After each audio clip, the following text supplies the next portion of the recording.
করতে করতে ট্রেনে একদম অস্থির।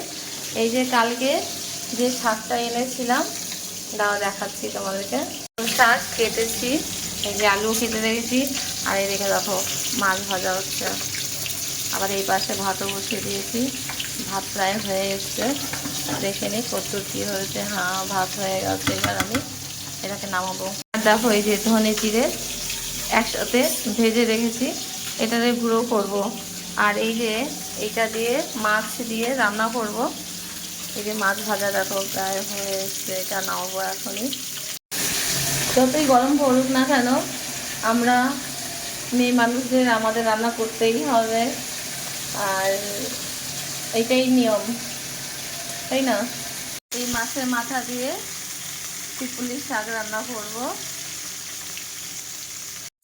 এই তেলে মাছ তুলে এবার তেলের মধ্যে আলুগুলো দেখো ভেজে দেবো। এবার আলুগুলো ভেজে নেওয়ার পরে কী করি দেখো, লবণ হলুদ দিয়ে দেখো লাল লাল ভাজা হয়ে গেছে।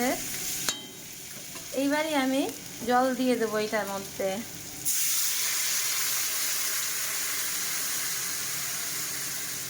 দিয়েছি, এবার আমি দিয়ে দিলাম ঢাকনা। তো কিছুক্ষণ ওয়েট করি আলুটা গলা পর্যন্ত। গলে যাবার পর দিয়ে দিলাম দেখো এই পিপুলি শোটা। একদম দেখো একদম ঝোলের সাথে মিশে যাবে এই আলুগুলো। আমি আবার একটু ভেঙে দেব, দেখো দেখতে পাচ্ছ ঠিক করে, দেখেছো একদম কত সুন্দর। দেখো একদম এটা হয়ে যাবে, নরম হবে। তারপরে এর মধ্যে মাছ দেব, জলের সাথে মিশে গেছে। এবার আমি আরেকটু আবার একটু ঢাকনা দিয়ে দেব, যাতে একটু সুন্দরভাবে গলে যাক। তারপরে আমি ফোড়ন দেব লাস্টে। ফুটে এসছে, এবার আমি এই যে ঢাকনা তুলে নেব। একদম দেখো কত সুন্দর গ্রিন গ্রিন, একদম সবুজ সবুজ হলুদ হলুদ, কি দারুণ দেখেছো।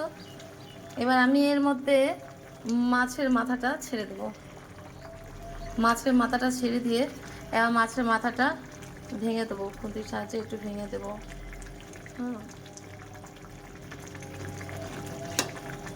ফোড়নের জন্য দেখো তেল গরম করে নিয়েছি, আর যে এইটার মধ্যে দিয়েছি রাঁধুনি জিরা আর তেজপাতা। এই যে ফোড়নের মধ্যে এই যে ছাড়বো, এবার দিয়ে দেবো তেজপাতা।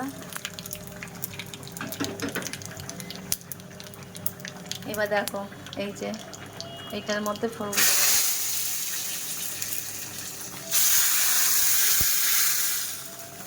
এবার এটাকে আরেকটু আমি এই যে ঢেকে দেবো, ফোড়ন দিয়ে আবার একটু ঢেকে দিলাম।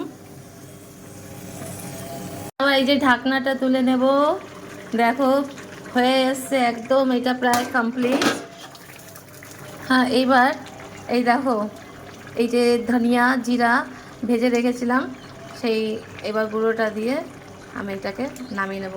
দেখো কত সুন্দর হয়েছে।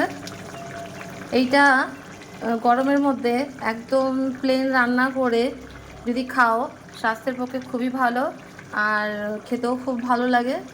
তোমরাও ঠিক এইভাবেই রান্না করে বানিয়ে খেও, অবশ্যই তোমাদের কাছে খুব ভালো লাগবে। ভিডিওটা ভালো লাগলে অবশ্যই লাইক কমেন্ট করো। Thank you so much.